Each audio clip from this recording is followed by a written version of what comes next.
should always avoid learning opposites like young and old together. Because opposite words are interchangeable in a sentence, they can easily be confused with one another.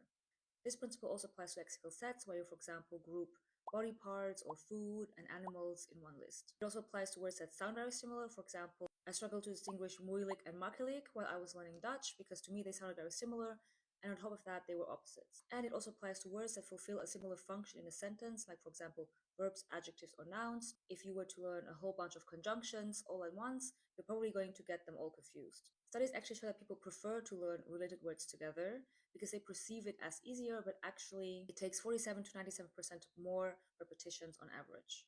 So how can you avoid learning related words all at once? My first advice is to learn them at different times, ideally following frequency lists. If you look at frequency lists, you notice that most opposites and related words are not really close to each other just because of how they are naturally being used in everyday language. I pull out a few examples here from a frequency dictionary for English. For example, for the pair old and young, old is more frequently used, probably because we ask the question, how old are you?